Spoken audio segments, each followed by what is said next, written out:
Hi and welcome back to Bike Speeds. This week we're going to give an almighty service to this Trek Procaliber.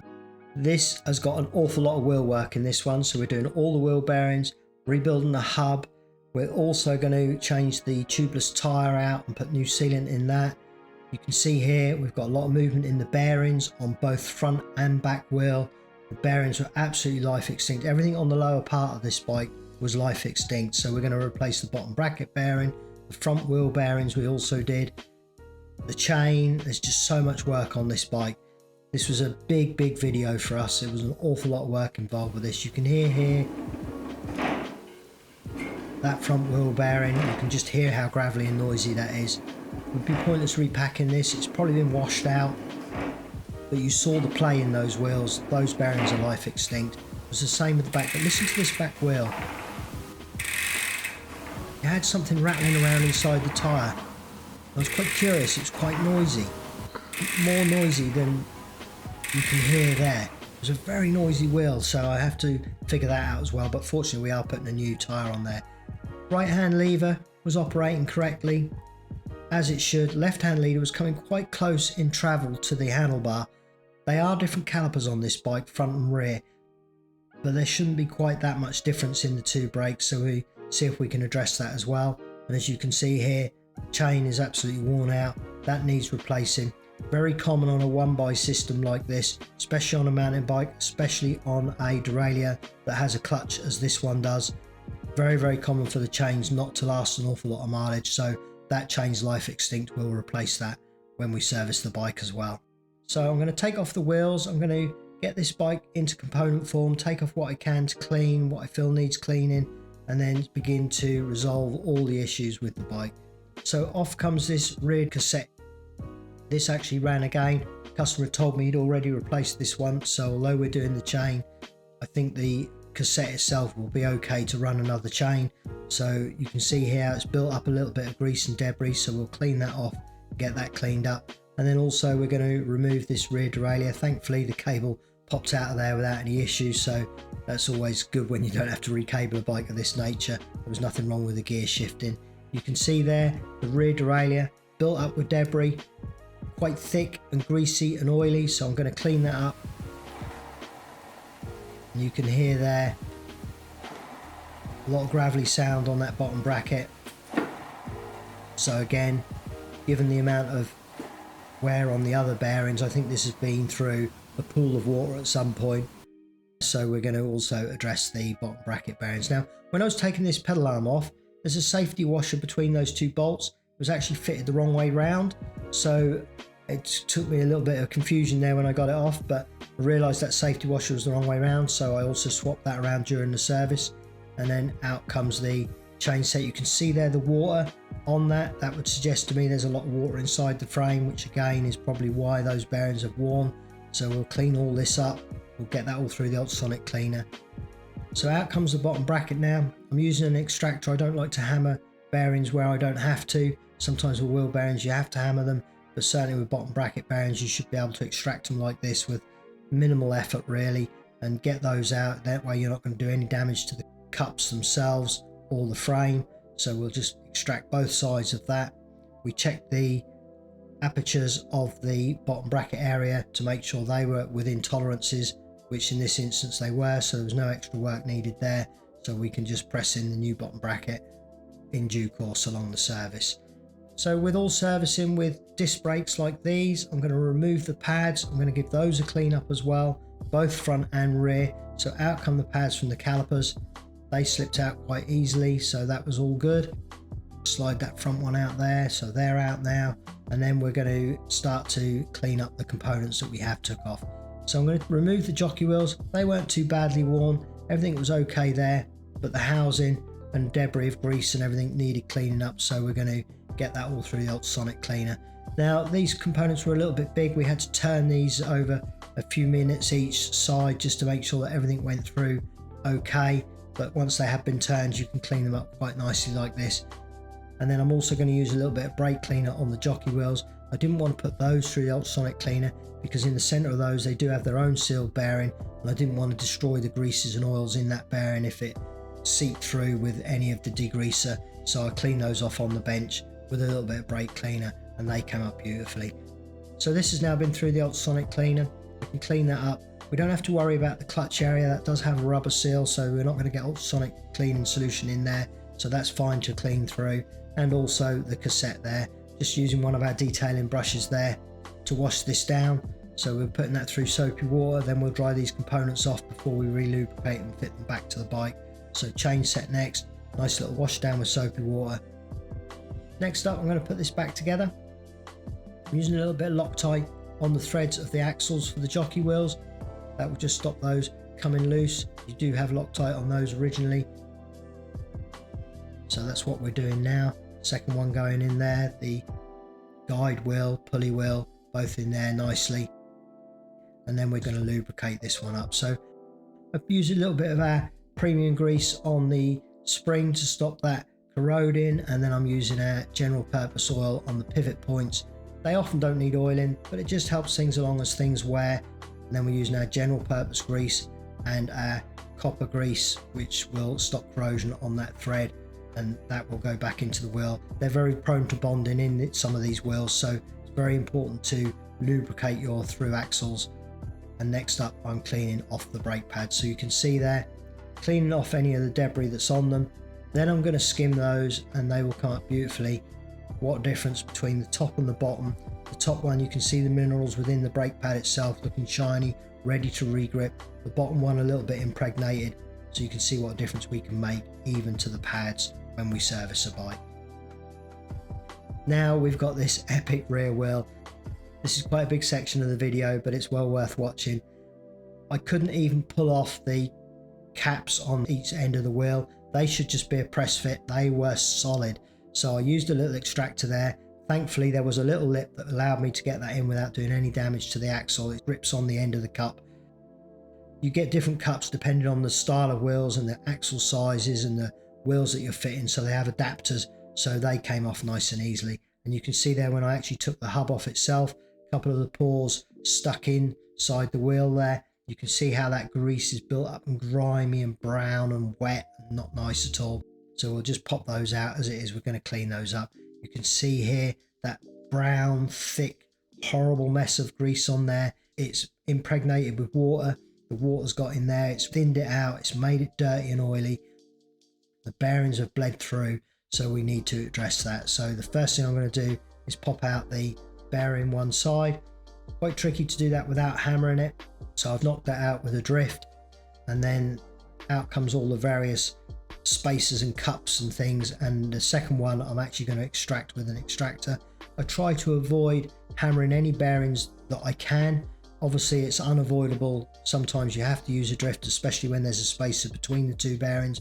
But in this instance, one knocked out, the other drifted out. Sorry, one drifted out, the other extracted out. So that's now ready to clean. There's actually 3 bearings in that hub, which you'll see as we put that back together. If you notice the earlier shot there, actually 2 came out with one extraction. That's now ready to wash the body off. That's been through the ultrasonic cleaner. The pores are ready to clean off. They've been through the ultrasonic cleaner. We've got a rubber washer there, which is stopped the water impregnating, so that's also been cleaned up. So I am going to use a little bit of grease on the surfaces that the bearings sit in to help those slide through. We have one that we've got to press right the way through to the other side, so we want to make sure that everything there is nice and smooth, ready for putting in the bearings. The first bearing is this one. This has got to go right through to the other side, so we're going to press that through with a lovely press. You always want to make sure you're using presses and things that fit the bearings that you're using. Don't hammer them through, you'll only end up damaging them. So that's pressed right through to the other side. That's seating at its home position, but there is also a little circlip that holds that in. So next up is to put that circlip right through the hub to hold that bearing in, and then in go the spacers again. A little bit of our premium grease around that just to help that slide into place to stop any corrosion between the two surfaces, and then we can pop in our double set of bearings on this hub. You often find with these much bigger cassettes that you need a little bit more support when it's in the lower gears, so that's why this hub has 2 extra bearings there. So there's 3 sets of bearings in that one hub, but that's the 3 bearings in there. Now you can see that's looking quite good. I've actually opted for stainless steel bearings on this job because they will stop the water impregnating and damaging them. So Fierce with a mountain bike, they're the right choice. So now I'm just using a little bit of our hub grease that's available on our website before we put the pawls back into the hub itself. So those little fine springs sitting there, then the pawls themselves. Before I put the teeth in, I dropped the back ring on. Some of them needed to be worked in with a screwdriver, some just dropped in, but it was quite fiddly either way. This actually had 6 of these in this wheel. That in itself is getting more and more common. Years ago you'd have 3, I've even seen them with 2, but in this instance we've got 6. So this is quite a nice little hub. Once it's rebuilt, it really does the job of engaging nicely and smoothly without being too loud, and it's a nice hub, this one. So that's all back together. Next up, I've got to deal with the wheel bearings themselves. So the first one I've knocked out there, you can see the grime on the inside of that. All the grease has washed out of the bearings. That's what's all sitting on the inside there. You can see how that's gone brown and watery, not very nice at all. Off comes that bearing. It was actually seized, this bearing, it was locked solid, so it was turning on the shaft of the wheel itself, so not very nice at all. And then we just give a tap out on the other side before we clean this down. So I'm just using a degreaser, one of our detailing brushes. We do these in a pack of 5 on our website, so we're also just using one on the wheel there. Give that a little spray out, make sure that everything's nice and clean. Nice microfiber towel to really dry that out and bring out that degreaser. Next up, we've got to find out what was inside this tyre. We are actually replacing this tyre as well by request of the customer, so we're getting that off, and I'm intrigued to see what we can find inside this tyre that was making that rattling noise. It almost sounded like a ball bearing rattling around inside that tyre. So off comes that tyre, and now we reveal all. These are actually plugs from previous punctures on this wheel, where he's obviously plugged the wheel. They've then worked their way through and come out. They've fallen inside the tyre. The tyre has plugged itself with the sealant, and you can see there, this is a well-used tyre.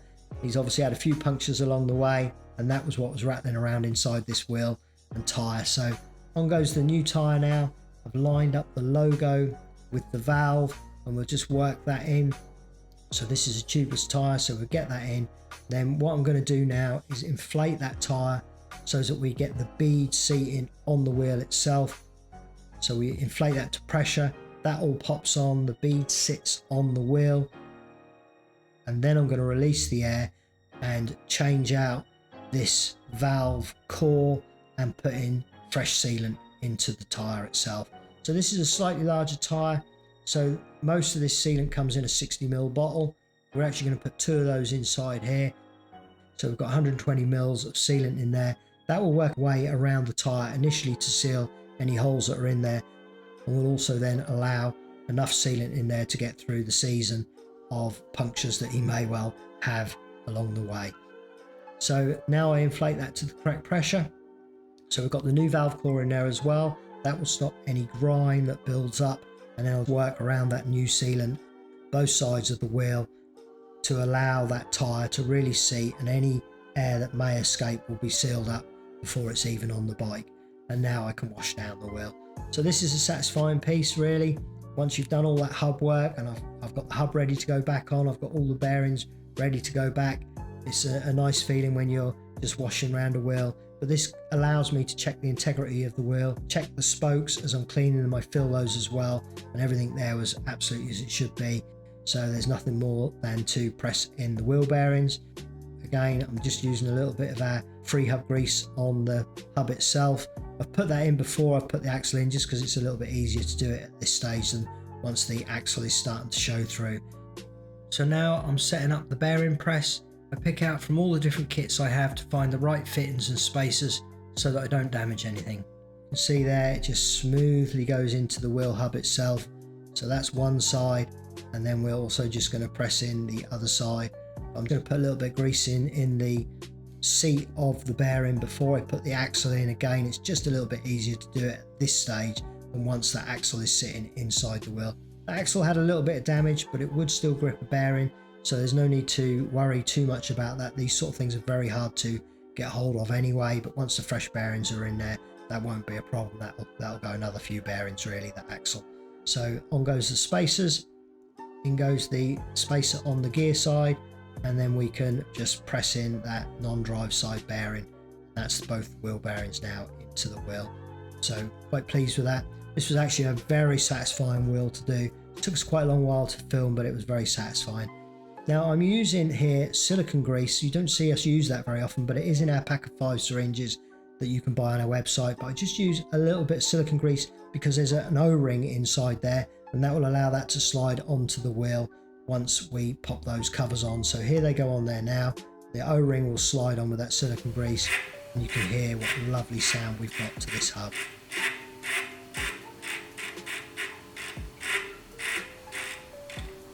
This was very tired when this wheel came in. It was really satisfying to do this work on this one, without a doubt.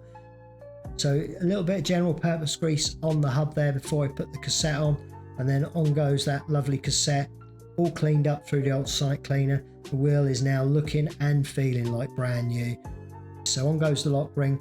We'll torque that up 40 Newton meters, click that through, and then the feel of this hub and how smooth. It was like butter once it had been done. Next up, we've got to address the disc. So I'm just going to clean that up with a little bit of wire wool in the center before I actually put the bolts onto that one. And also we did the other side. So that's all nice and clean now. That will go on. We're actually using fresh bolts on this one as well to replace the bolts. The heads on these were a little bit tired. So on goes the disc. Torque that up as well. Make sure that everything's right and tight. So we do that opposite. So you see it go 12 to 6 o'clock and so on. And then I'm also just going to sand this disc.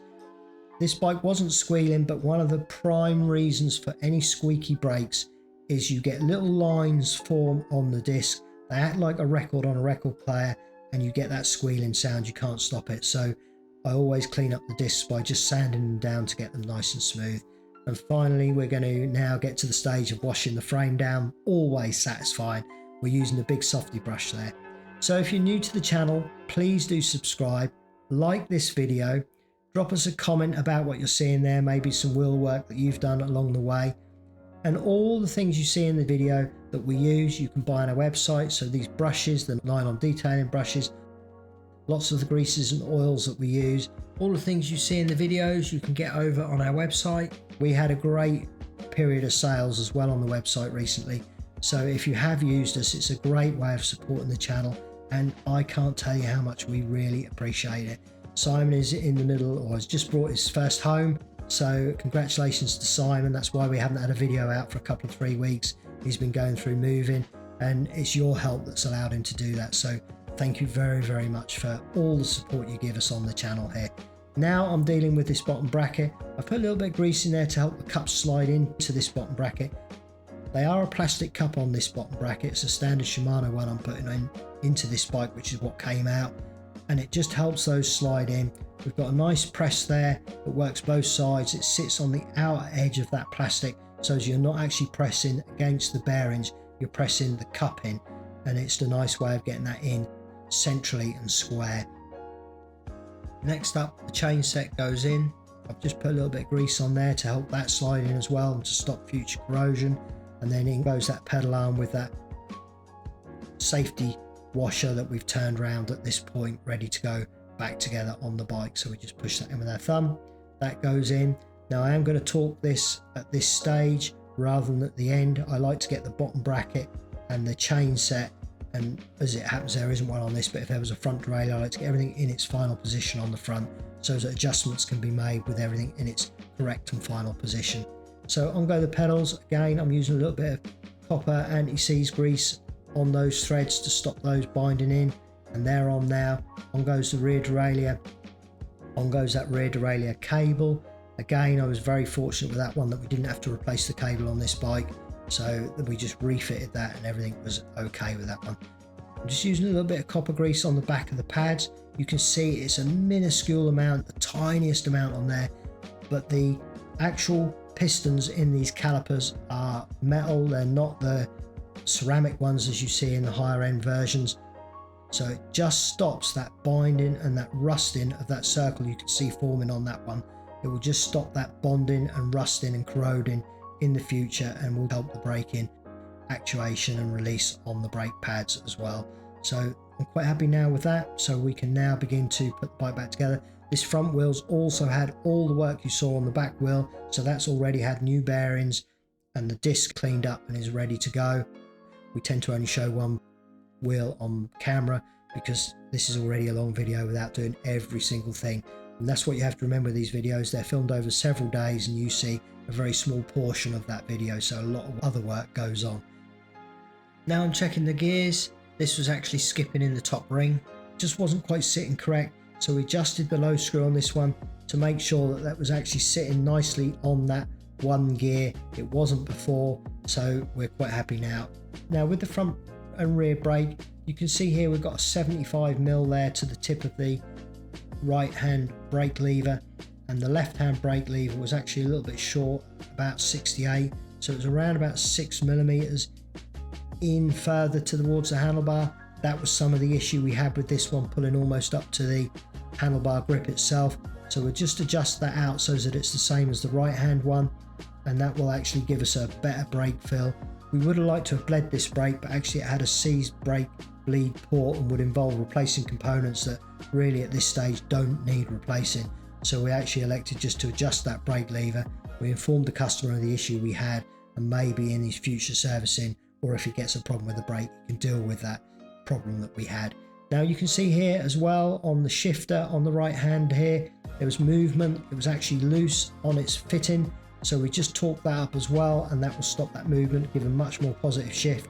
That's something you may not even have noticed, so especially if he wears gloves while riding, he may not have even realised that that was loose. But the service was worth that alone, because if that had come off it in a day, that could have dropped down into the wheel, could have caused an accident or spoiled his day out. So the service was worth that alone, just to have checked and found that shifter in itself. We're going right through the bike now. So I've done all the handlebars there, check all the stem, we check all the torques on everything, so even the axles themselves, all the disc bolts, the calipers themselves here. I go right the way through a bike when I'm servicing it. I'm trying to find anything that could be loose that could spoil a day out or cause a problem on the bike. So I literally run front to back right the way through, and we do this at any level of service. So even our entry level service will get this check where we go right the way through the bike with a torque wrench. In the case of this bike, all the bolts were tight, which is very rare, but we do check them all as a matter of caution. So again, you can see here rear caliper and then the derailleur itself to make sure that that's all tight. Even the pinch bolts have a specification, so we check those. And then the final thing for me to do with this bike is just to check the pressure in the forks. They were absolutely fine, but there's no harm in checking them. And as you can see from these before and afters, we've made a huge difference to this bike. So I hope you've enjoyed this video. We certainly enjoyed filming it. It was nice to be back with me and Simon filming and editing videos again. So please do keep subscribed to the channel, and we'll see you again very, very soon. Bye for now.